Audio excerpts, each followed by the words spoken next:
Good morning and happy Sabbath. It's good to see everyone here today. How many of you were blessed by the music this morning? Praise team, thank you. Choir, a big thank you to the beautiful music and the beautiful songs that you sung. I was truly blessed, and I know that all of us were blessed as well. And Mr. Jim, thank you for the children's story. I know that there's a program at 2 o'clock today.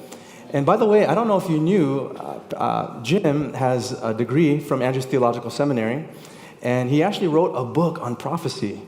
And so at the end of this series, we're in this series of Daniel, he's going to share presentations during Sabbath school time at 10, and then the afternoon after potluck on March 9.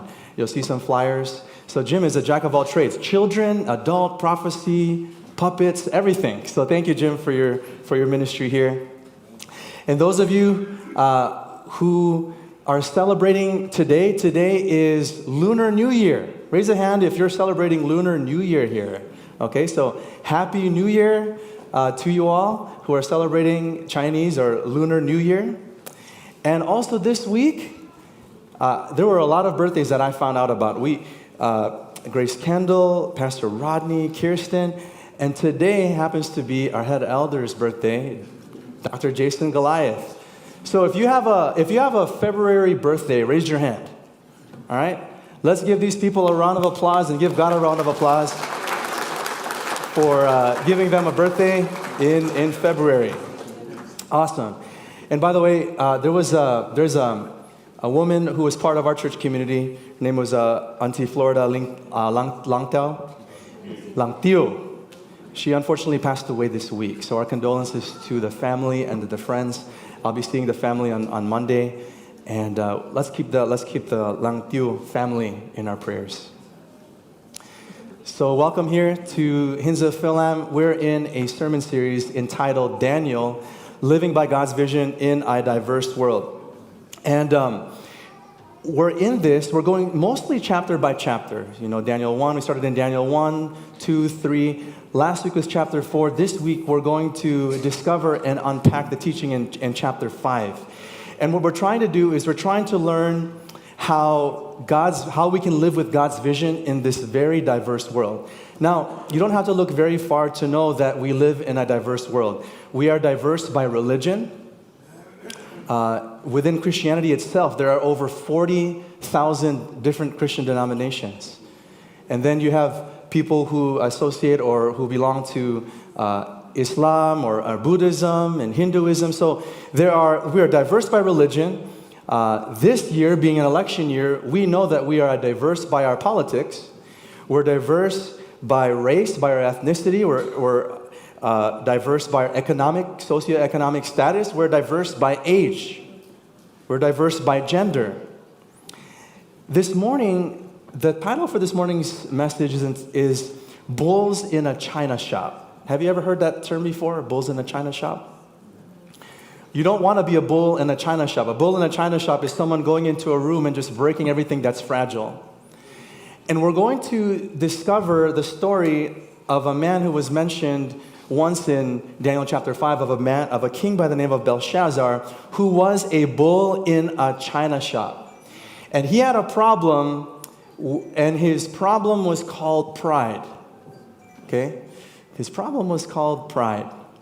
And two questions we're going to seek to answer this morning in today's teaching. One, what does pride breed within us? And number two, how can my pride be weeded out? One, how does pride, this thing called pride, breed within us? Number two, how can my pride be weeded out?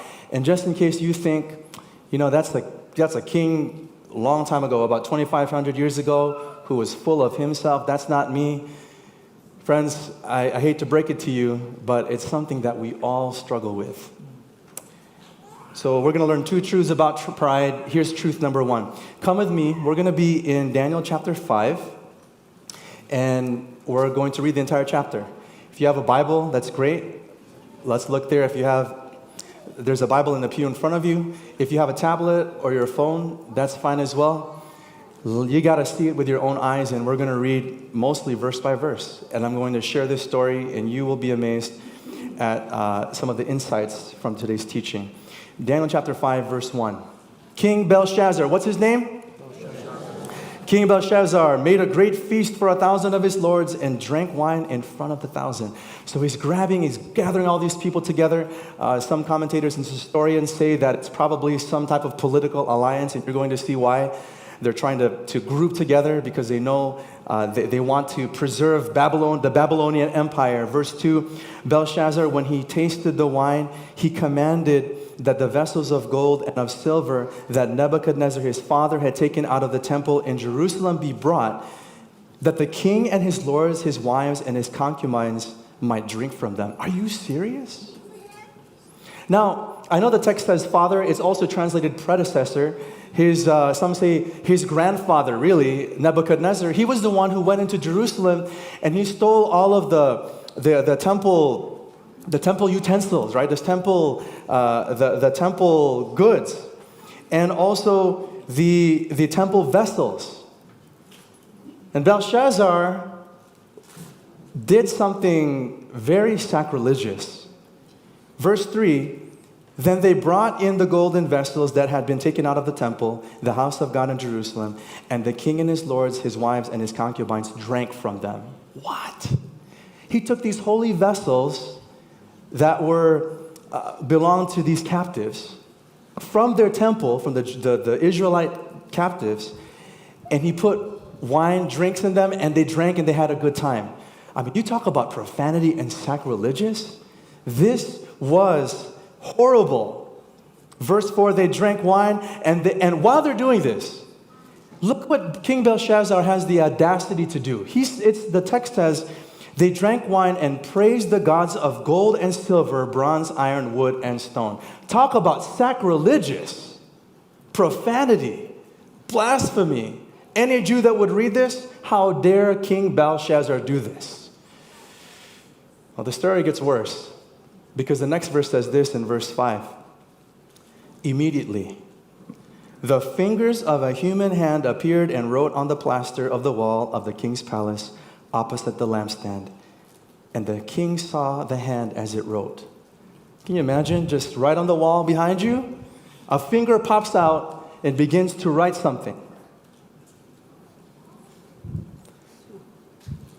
I don't know about you, but would you be terrified?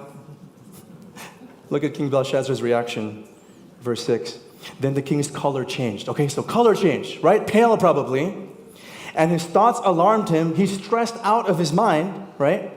His limbs gave way. And I like how Daniel wrote this 2,500 years ago. His knees knocked together. Have you heard that term before? You get so scared your knees knock? He used that term. His knees were knocking because he was terrified. He was terrified. I remember when we first moved into our home there, we live in Lyle, and our home was built in the 80s. And I remember the first few nights, I would hear this creaking upstairs. I said, what is that sound? I was terrified. I remember the only weapon I had was my phone, and I held it like this, thinking that I'd probably take out whoever's in here, right? And so I went out there as brave as I could. I was really scared out of my mind, thinking, what is that sound? And I realized it was the wind, and my home is just a little older, right? And it's just making these sounds. I was terrified. My terror was minuscule, was tiny compared to the knee-knocking terror that King Belshazzar was experiencing. What is that? What is this hand writing on the wall? And if you read the story continues. He gathers, just like his grandfather, King Nebuchadnezzar, he gathers all the royal men and all of the officials, and he calls them over. He said, hey guys, look, you come. If you can figure this out, I'll give you a chain. I will make you third ruler of the kingdom. Just interpret the writing on the wall for me. And the high official said, Your Honor, King, Your Majesty, we can't interpret that.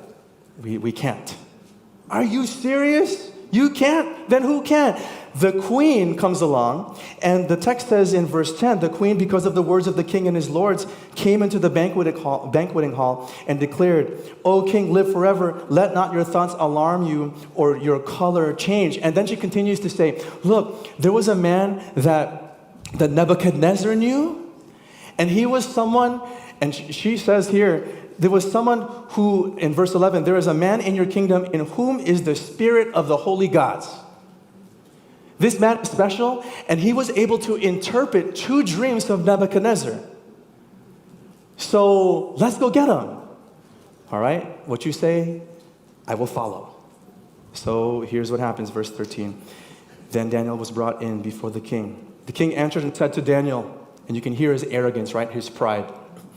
You are that Daniel, one of the exiles of Judah, putting him in his place. I am above you, you are below me, because you are an exile, and we captured you. All right, you and your friends. You are the Daniel, one of the exiles of Judah, whom the king my father brought from Judah. Verse 14, I have heard of you that the spirit of the gods is in you, and that light and understanding and excellent wisdom are found in you. Now the wise men, the enchanters, have been brought in before me to read this writing and make known to me its interpretation. But they could not show the interpretation of the matter. Verse 16, but I have heard that you can give interpretations and solve problems. So let me know, please. Daniel, I am stressed out. Let me know. And if you can read the writing and make known to me its interpretation, you shall be clothed with purple and have a chain of gold around your neck and shall be the 3rd ruler in the kingdom. Daniel looks at him. He says, King, thank you for sharing that. You can keep your stuff. Notice what he says in verse 18. Don't miss these words. Please listen and please follow along. O king, the Most High God gave Nebuchadnezzar your father kingship and greatness and glory and majesty. Yeah, you know King Nebuchadnezzar? Oh yeah, I remember him. Of course you do. And because, verse 19, and because of the greatness that he gave him, all peoples, nations, and languages trembled and feared before him. Whom he would, he killed, and whom he would, he kept alive. Whom he would, he raised up, and whom he would, he humbled. Verse 20, but when his spirit was lifted up, what happened to him? His spirit was lifted up. It sounds like pride, and it sounds like the apple doesn't fall too far from the tree, does it? When his spirit was lifted up, right? And his spirit was hardened so that he dealt proudly. He was brought down from the kingly throne and his glory was taken from him. And then notice what he says in verse 21, which is exactly what Daniel wrote about in Daniel chapter 4, which we learned about last week. This is what happened to King Nebuchadnezzar. He was driven from among the children of mankind, and his mind was made like that of a beast, and his dwelling was with the wild donkeys. He was fed grass like an ox. His body was wet with the dew of heaven, until he knew that the Most High God rules the kingdom of mankind and sets over it whom he will. And you know the story, as we learned last week. King Nebuchadnezzar became like an animal for 7 years, and after he came out of that animal-like state, he gave praise and honor and glory to God. Okay? He was humbled. Now Daniel has some stirring words for Belshazzar. Here's a warning from you, Belshazzar. Please listen. And you, verse 22, his son, or his predecessor, Belshazzar, you have not humbled your heart, though you knew all this. And look at verse 23. But you have lifted up yourself. Does that sound like pride? But his pride was a little bit worse than Nebuchadnezzar, because the text says that he lifted himself against the Lord of heaven. See, King Nebuchadnezzar he was proud, and he erected this great idol so that people could worship him and worship the gods. But he didn't go as far as King Belshazzar to take the sacred vessels of the Most High God and drink wine and have a party with them. His pride went a little bit too far, and the text says continues in verse 23, and the vessels of his house have been brought in before you, and you and your lords, your wives, your concubines have drunk wine from them, and you have praised the gods of silver and gold, of bronze, iron, wood, and stone, which do not see or hear or know, but the God in whose hand is your breath, and whose are all your ways, yet him you have not honored. What is going on here? Friends, in what ways did pride spoil King Belshazzar? Well, Belshazzar's pride bred disrespect. It bred profanity. His pride bred blasphemy, to do this blasphemous thing. He was like a bull in a china shop. His grandfather, let's say he was his grandfather, Nebuchadnezzar was a bull. But Belshazzar was worse. He was a bull, a proud bull that was breaking and breaking the face of God and blaspheming him. I like what Tremper Longman says in his commentary in the book of Daniel. He said, here is where his profanation surpasses that of Nebuchadnezzar. He uses God's holy goblets to toast the lifeless idols of his own religion. He spits in God's eye, as it were, and then he goes over to a statue that he himself has created, right, in verse 4, and he expects that lifeless hunk to protect him from what is to come. Truth number one about pride. Pride breeds disrespect. Pride, it breeds and cultivates disrespect. Now, in what ways does pride breed disrespect in us today? Let's first apply this to modern culture, the culture that we live in, okay, here especially in the West. In modern culture today, a regard for sacredness, what is sacred, is diminishing. The term sacredness actually has evolved in the past century, right? In the past 100 years. Organized religions used to be seen as sacred, all right? Like this space where we meet together, it's seen as sacred, right? It's a divine and a holy and a reverent place. Now many modern people are skeptical of organized religion. If you look at the culture today, Pew Research says that in 50 years, about less than half of the population in America are going to consider themselves Christian in 50 years, okay? So the idea of sacredness is eroding, and people don't even like organized religion.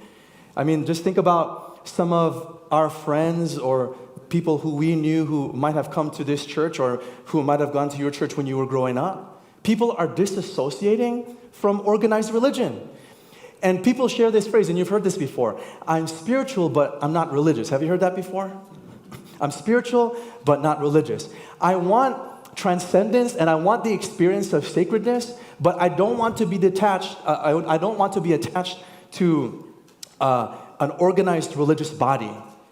It means I want the experience of sacredness without being attached to man-made systems. And so many modern people are actually indifferent to Christian institutions. And some are even hostile to Christians. And I consider myself a Christian. In his book, The Reason for God, Timothy Keller, the late Timothy Keller, he shared a few examples of how our culture is indifferent and even hostile to Christianity. He says here, M. Scott Peck told of counseling a woman named Charlene who said about Christianity, "There's no room for me in that. That would be my death. I don't want to live for God. I will not. I want to live for my own sake." Okay, that's what she said. And Charlene believed that Christianity would stifle her creativity and growth. And friends, as I've had conversations with people who used to attend this church and people who used to be Christians and used to go to church, the impression is, why would I want to go to an organized body that just strangles my freedom of expression? Like, I want to do my own thing, right? Keller continues, so did early 20th century social activist Emma Goldman, who called Christianity the leveler of the human race, the breaker of man's will to dare and to do, an iron net, a straitjacket which does not let him expand or grow. And friends, those of us who rub shoulders with people who might not even consider themselves Christian, whether at work, in school, this is what culture thinks of us, that Christianity and organized religion is a cultural straitjacket. He continues, Christians believe, Keller is actually quoting someone from New York, a young artist living in Brooklyn. Christians believe that they have the absolute truth. Christians believe that they have the absolute truth, that everyone else has to believe or else, said Keith, a young artist. That attitude endangers everyone's freedom. This is what our culture is saying about Christianity. There is hostility toward Christianity today, and friends, I don't blame them. I don't blame them. Why, if I was someone who was a non-believer, why would I want to be part of a religious community that always tells me how bad I am? I remember having a conversation with someone who was not Christian last year, and this individual asked me, well, here's a question I have about Christianity. Why does it seem like you all, like Christianity is always against my LGBTQ friends? And that was the impression that she had and what her friends had. And so perhaps the reason people are hostile toward Christianity is because the version of Christianity that I portray is hostile to them. And when we believers are hostile in our demeanor, I'm not saying that we shouldn't have convictions and stand for principle. But when we as believers are hostile in our demeanor, it cultivates a defensive reaction against our faith. So let's say that you consider yourself a non-believer. You're watching online, you consider yourself a non-believer. Maybe you've grown up in church, but you're now disassociating from faith and from organized religion. If you are a non-believer, if you continue to protest Christianity without considering the claims of Christianity, then your resistance might turn into pride, which might cause you to disrespect Christians. So I would invite you to consider the claims, the beautiful claims of Christianity, right? The reasonable claims of Christianity. And check it out for yourself. How else does pride breed disrespect? It also does this in relationships and in marriages. You see, pride suffocates many relationships and marriages. Pride breeds disrespect in many relationships. Principles are vital to any relationship. We know that, right? We live by principle. And sometimes in a relationship, a principle is violated. For example, let's say your boyfriend or girlfriend wasn't honest about something, or your spouse wasn't honest. Or let's say that that principle is violated. Or let's say that the other party is never present, always working, but never physically present and never emotionally present. That's a violation of a principle, right? Or let's say that in your communication, you just lose it, and the way you communicate is just anger, vitriol, upset, right? That's the violation of principle. And we know in our relationships that when a principle is violated, the victim, the hurt person, takes offense. And by the way, is it bad if I'm hurt by someone? Is it bad for me to feel hurt? No, because within me is the desire for justice. Like I don't want to feel that way. Okay. So on one hand, it's okay to feel offended by injustice, but on the other hand, let's be careful that we're not proud in our response. The key as we navigate relationships and we navigate our marriages and navigate the relationships with our children and our grandchildren, even those who are from another country, is to be principled but not proud. It is to enter those relationships, into those conversations with principle but not proud. As you see, because proud language could look like this. You know what? You're never good enough and you never will be. Right? If I communicate that way, do you think that the other party is going to want to receive that? Or, man, you're just like your grandpa. You're just like your grandma. You're just like your mom. You're like your dad. You're like so-and-so. You're like your sister. You're like your brother. Or, you will never be the spouse that I desire. There's a difference when we communicate between principle and being proud. And if we're not careful, we will allow pride to breed disrespect. I ran this sermon by a friend, and one friend, a member of this church, wrote this, and I'm quoting him. Pride completely extirpates. That's another word for destroys. So pride completely destroys the image and the character of Christ in me. It leads me to say things and behave towards other people in completely unloving ways. It breaks down relationships, and while it still exists in my heart, it will not allow for there to be true restoration and reconciliation. And to be honest, when I read this, I thought to myself, come on, Nestor, how about those times when you've been proud in relationships? What about those times? And I had my moment with Jesus. Lord, forgive me of that. Help me to have your character. How else does pride breed disrespect? It shows up in race relations in our country. Have you heard of the term racialization or racialize? Have you heard of that term before? Okay. This is what we do as human beings. Okay, we racialize people, right? The meaning of the term is to categorize or divide according to race. I mean, it's what we do as human beings. So on one hand, it's positive. It's to characterize and to say, these people from this country, they look and eat and behave and think and relate in these ways, right? It's a positive thing to characterize, positive. On the other hand, when we stereotype and we discriminate according to race, that's a problem.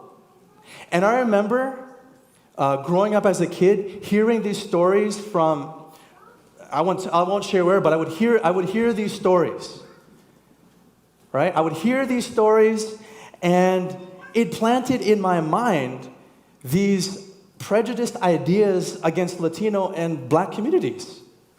And the question is, where do these ideas come from? Why do we do this? As a Christian, as I shared a few weeks ago, as a Christian, my primary citizenship is not on earth, it's in heaven. I am a kingdom citizen first. Thus, while I can appreciate my earthly ethnicity, I can never say that my earthly ethnicity is better than anyone else's earthly ethnicity. My cultural affiliation is in heaven before it's on earth. Therefore, I cannot elevate my ethnicity over any other ethnicity. Can I appreciate my ethnicity? Absolutely. I love my lumpia, I love my halo-halo, and I love my pancit. I can appreciate that part of my ethnic heritage. But at the very same time, I cannot elevate that ethnic heritage or my ethnic heritage above others. And the question is, why does racism exist even in Christian circles? Why does it exist?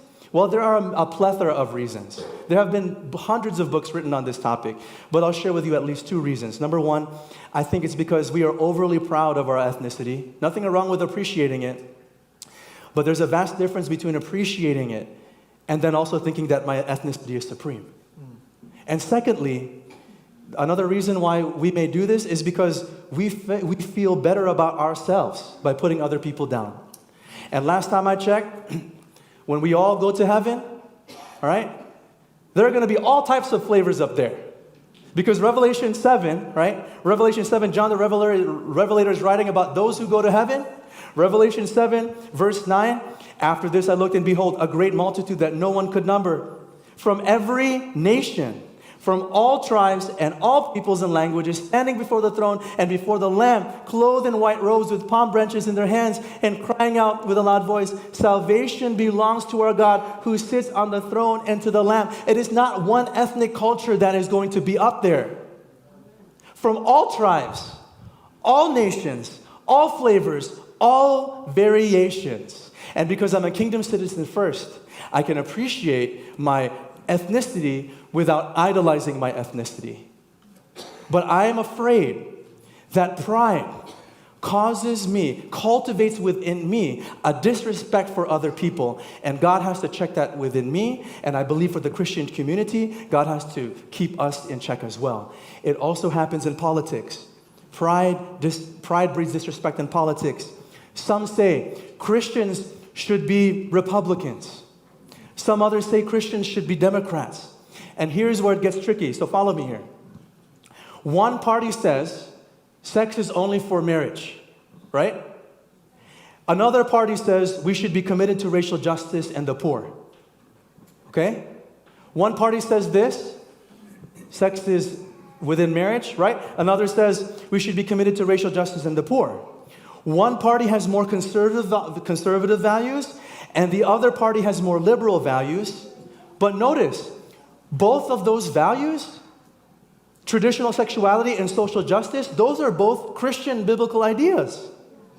Therefore, to say that only one party can be Christian is not true. Now, Christians can register, we can be active in politics, okay? But to say that to be a Christian means that I am a Democrat or Republican or I belong to this party is inaccurate, and neither is it helpful. And the irony is that the more I boast about my political party, especially this year in 2024, the more I boast about one side, the more I become seemingly disrespectful to other people who hold that position. What about religion? How does pride breed disrespect in religion? Now, this is where it's scary, friends. Many times, we are unaware of our pride and our disrespect. I remember in 2002 and 2003 when I became what I call a literature evangelist. Do you know what that is? It's a colporteur. I was selling Christian books door to door. And what I did was I lined up all the quotations that supported that theory. And when I would go to potlucks at church, I just waited for that opportunity to blast people and say, oh, you want to know what I do? Well, according to this source, this is what every Christian should be doing. I was pushing my agenda upon other people. I used to tell people, literature evangelism ministry is what every Christian should do. I had an agenda to convert people to my opinions. And here's the irony, friends. The irony is that we can turn people away from Jesus by pushing people to believe in the Bible. I want people to read the Bible, but if my attitude says you must read it or else, could it be that that might actually turn people away? And the crazy thing is this, friends, that I can be oblivious to the fact that I am becoming a stench to the people around me. And if you want proof of this, go ask the Pharisees who did not really like Jesus, who was upset at Jesus because Jesus was so different and he was challenging them. But Pharisees were pushing. He said, Jesus, how could you spend time with these immoral, despicable, immoral people? And the scary thing is that I can push my principles so much that it actually works against me. The scary thing is this too, that pride is hidden. And here's what I'm worried about. That pride is hidden in my Christian commitment. And it's hidden in my suit and in my dress. It's hidden in the form. And the question is, where does this need to prove myself comes from? Where does it come from where I have to prove myself? Well, perhaps it comes from my cultural upbringing. Maybe it comes from my family of origin. But I want to tell you that it's within human nature, that every person on planet Earth deals with a problem called sin, a problem called pride. And the Bible teaches that pride is the default nature of human beings. And the scary thing is this, that it remains hidden. That's the scary thing. So friends, let me just share with you the last few years of my journey. So I've been, grew up in fourth generation Seventh-day Adventist, right?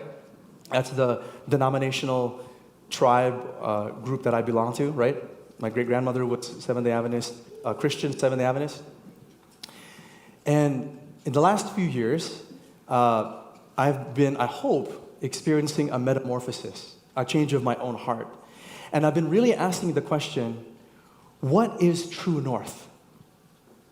What is the North Star? All right? I remember getting these narratives of, one day your sins are going to be displayed before the whole world, and so you better live right or else everyone's going to see your dirty laundry, and it's going to be displayed. When you think a theater is bad enough, it's going to be displayed before the whole world. So I received these narratives, right? And I've been asking, is that what true north is? That I should prepare myself to the T so that I am ready? Is that what true north is? I've been asking, what is true north?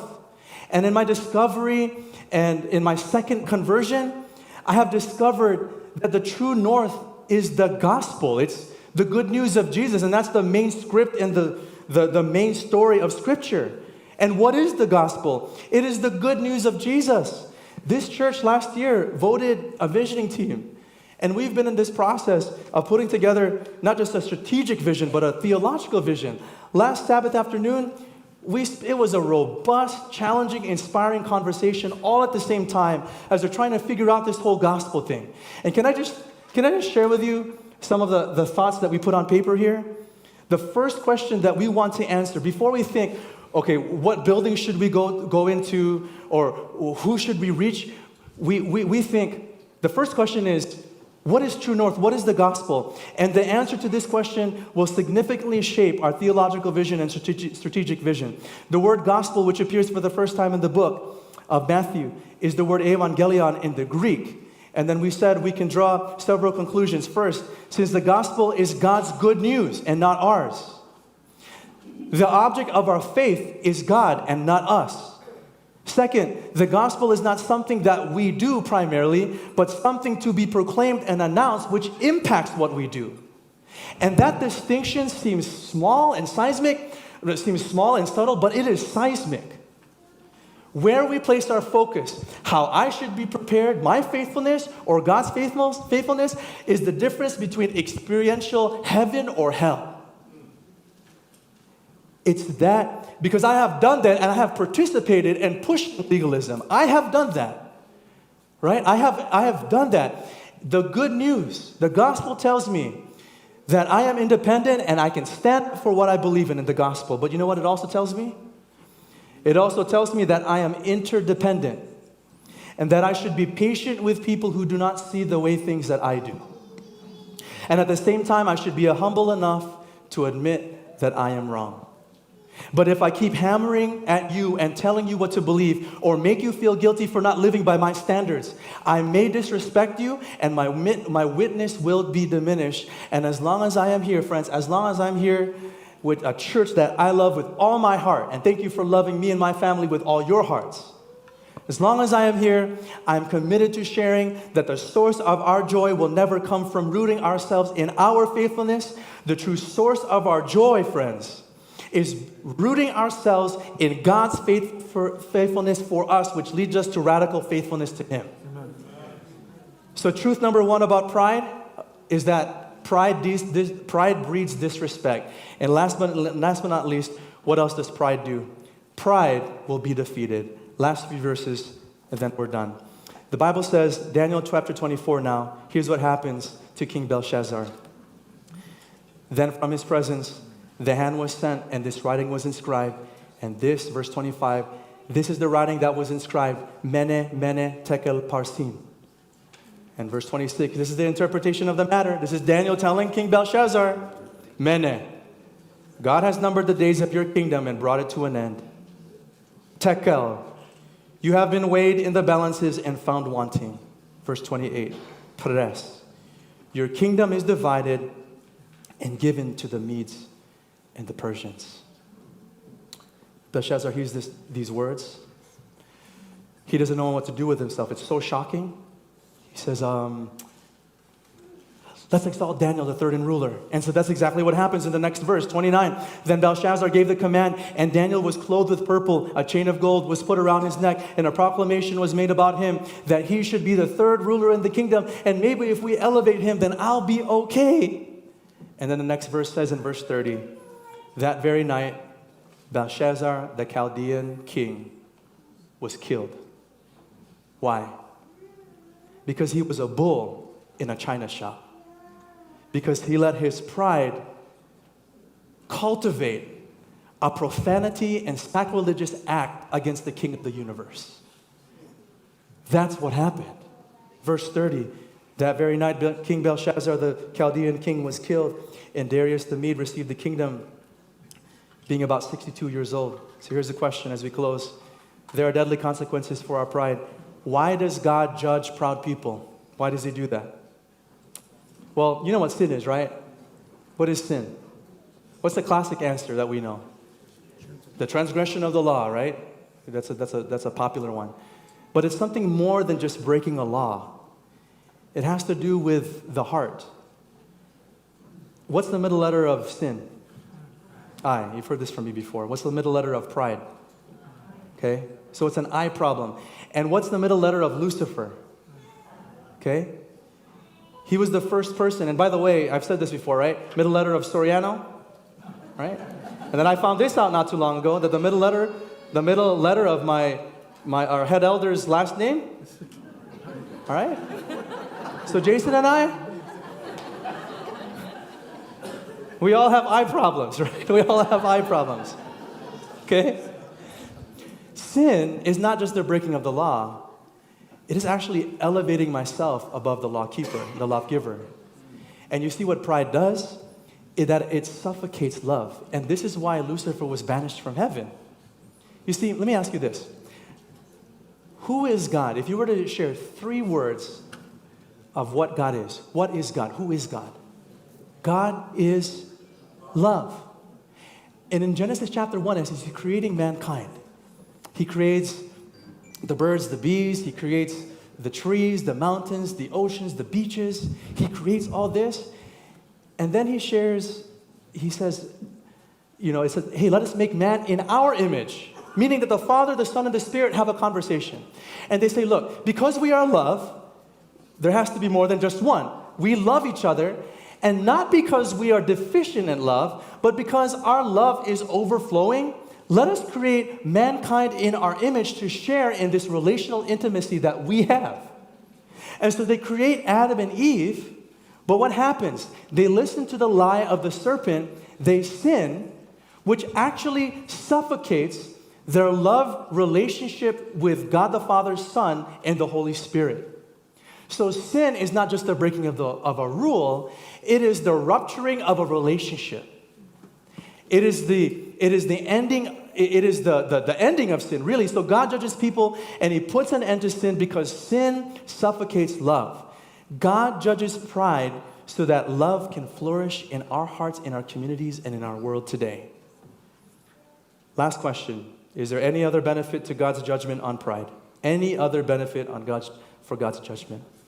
Well, I'm going to read these last 2 verses again that we just read. That very night, verse 30, Belshazzar the Chaldean was killed. He was what? He was killed. And Darius the Mede received the kingdom, being about 62 years old. Friends, I had never put this together, but when I read this from Tremper Longman in his commentary, it blew my mind. Amazing. He said this, never seen this before. Though not narrated by the book of Daniel, the Persian Median rise to power leads quickly to the decree of Cyrus in Ezra chapter 1, verses 1 through 4, which allowed the return of the Jewish people to Palestine. All right, so follow me here. Belshazzar dies. The Medo-Persian Empire comes right on the scene. And in that very same time frame, that new king says, you exiles here in Babylon, you can go back home to Palestine. I'd never seen that before. That judgment on King Belshazzar, God's judgment on Belshazzar actually opened the door for his exiles to go home. God's judgment on pride opens the door of freedom. God's judgment on pride opens the door for freedom. And the question is, in what way would God weed out the pride in my own heart, in Nestor's heart? About 500 years after Daniel wrote his book, Jesus came and suffered like King Belshazzar. You see, Belshazzar was killed because of his pride. Jesus was killed too, but not because of his pride. Jesus was killed because of my pride. All of the vitriol and hate that comes from my pride was laid on Jesus. The vitriol and hate that you experience and the vomit that came out of your mouth from a heart that was full of a pride that bred disrespect, all of that emotional hate that came out of your mouth, that comes out of our mouths, just multiply that by every human being on planet Earth. All of that was spewed and spat on Jesus. Jesus, the innocent one, took upon himself the penalty for my sin and my pride so that I can be truly humble. Jesus was killed for my pride so that I can be free. And friend, you are not going to overcome your pride by being proud of how you can overcome your pride. It's not going to work. You are going to continually fail. But let me tell you about someone who never failed. Someone who was always humble. Someone who loved me, always loves me unconditionally. And that is Jesus. Therefore, my true north is never, oh, how can I be faithful and not be proud again and focus on that? No, that's not my true north. My true north is Jesus and His good news, His faithfulness. And when I behold that faithfulness, then I can have a model and even resources to overcome the pride and arrogance and the selfishness within my own heart. We are righteous not by our own works, but we are righteous solely by faith in Jesus, who then creates within me good works. I am not the foundation of my faith, Jesus. He is my good and solid foundation. And I place my faith in Him who died for me, even though I didn't deserve it. And so our praise team is going to come up, and we're going to sing about this firm foundation that we have in Jesus. And friend, if you've never tasted His faithfulness, I want to encourage you to do so. Let us know as a pastoral team. We have a connect card in the pew in front of you. We even have it online, QR code, even a website. Let us know. I want to begin a relationship with this Jesus. I want to join a Bible study group. We had someone here, first-time guest, filled this out last week. I want to join a Bible study group.